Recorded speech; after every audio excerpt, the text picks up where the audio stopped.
Bonjour et bienvenue, belle étoile. Que faire quand on ne peut pas connaître un secret de famille qui nous empêche d'avancer? J'ai régulièrement des personnes qui me consultent en espérant que les constellations familiales vont permettre de connaître ce secret qui les bloque dans leur vie. Mais avant de continuer, je me présente. Je suis Oriane Cormand et cela fait maintenant 22 ans que j'accompagne les personnes en individuel et en groupe et 20 ans que je pratique les constellations systémiques des familles et des organisations. Alors, je propose tous les premiers lundis du mois un atelier en ligne de constellation de groupe où vous êtes les bienvenus. Également, je propose des formations courtes et longues certifiantes aux constellations et au coaching relationnel systémique. Pour en savoir plus, je t'invite à consulter le site academieducoachingsystémique.com que tu vas voir apparaître ici en dessous.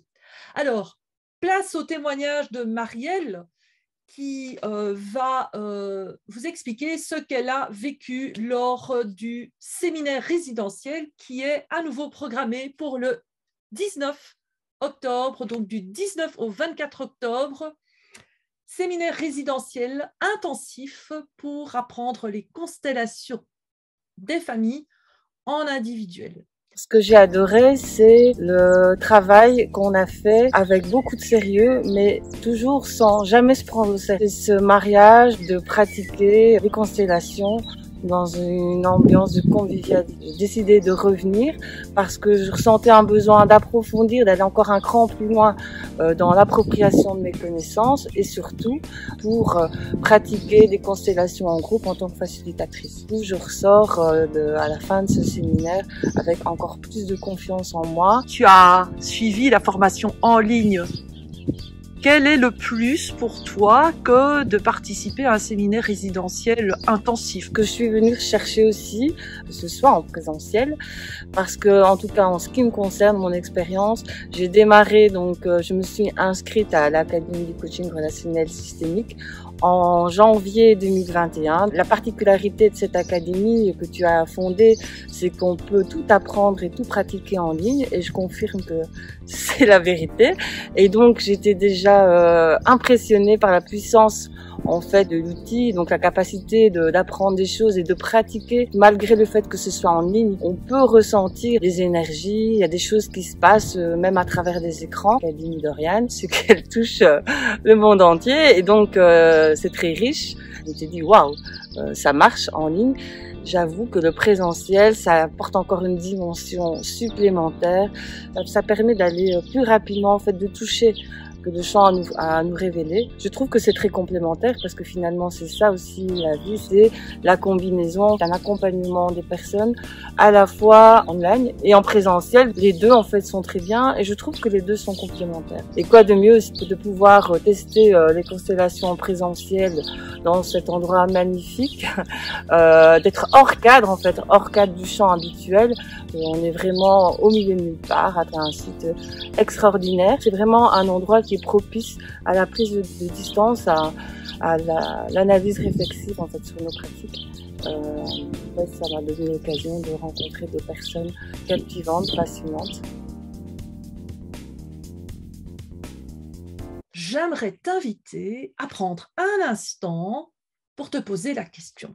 Si tu avais un secret, aimerais-tu que tes enfants le connaissent ou même les petits-enfants ou arrière-petits-enfants? Et oui, c'est une fameuse question cela, parce que la fonction d'un secret, c'est de ne pas être connu.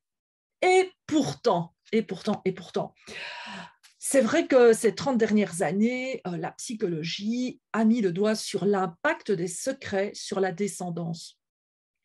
Alors, j'aimerais apporter une petite nuance à cela.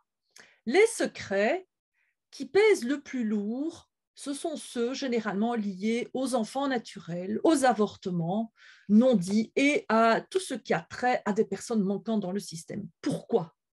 Mais parce que la conscience de groupe va chercher à réinclure l'absent, l'oublié, l'exclu, en choisissant un descendant qui aura la mission de réintégrer cette personne dans la famille ou encore de réparer le mal qui a été fait.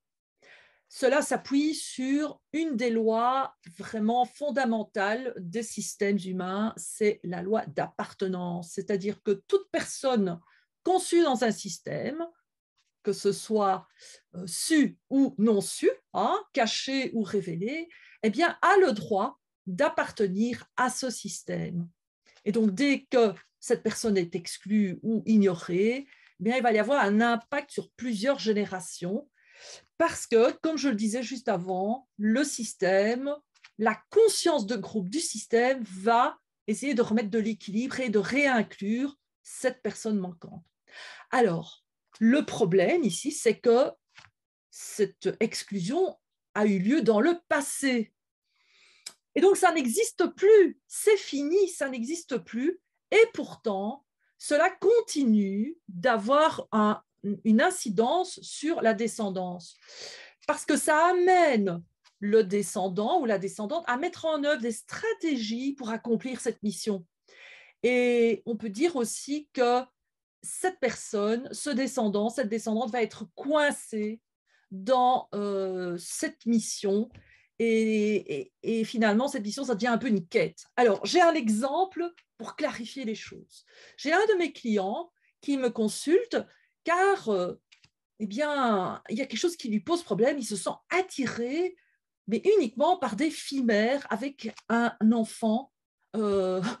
Voilà. Et il se sent tout de suite comme un devoir de s'occuper de ces femmes et de leurs enfants.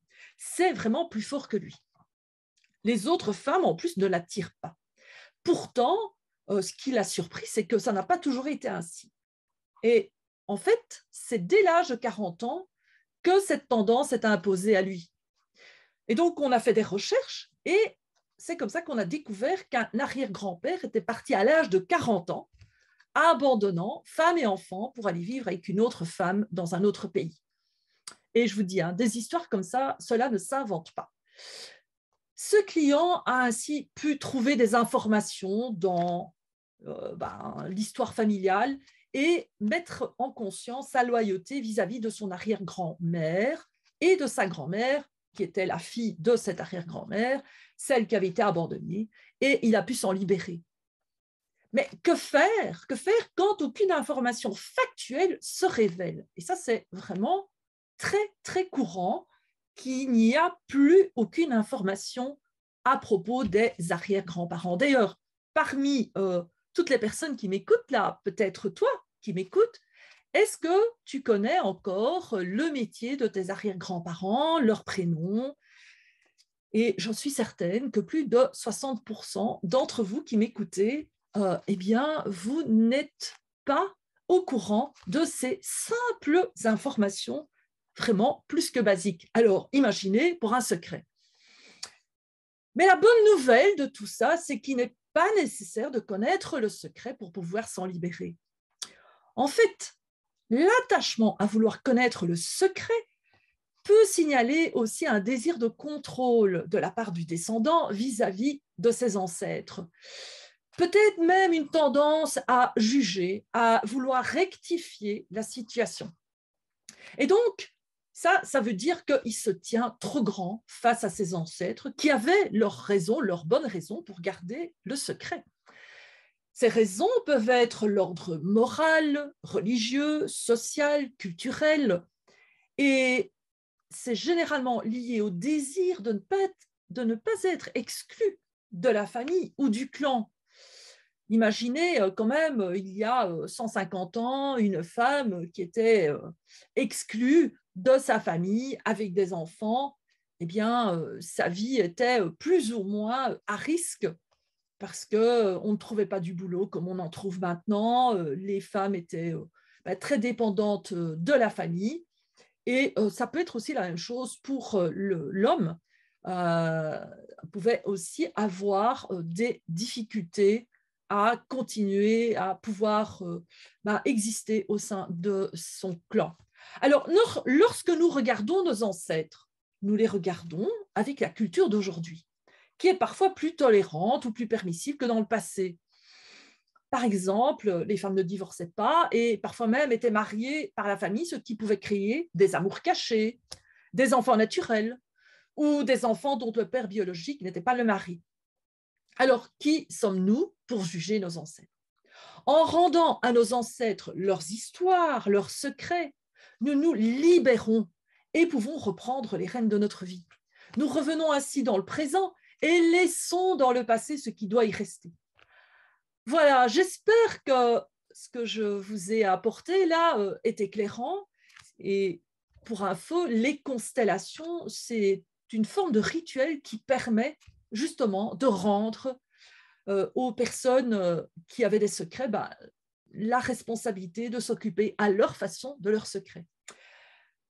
Alors, si vous souhaitez me consulter, il suffit de m'envoyer un email et je vous proposerai pour commencer un court entretien afin de voir comment je pourrais vous accompagner. En attendant, je vous souhaite une belle après-midi, une bonne digestion si vous regardez juste après votre repas cette première hebdomadaire et je vous donne rendez-vous pour jeudi de la semaine prochaine à 13h sur YouTube. Au revoir.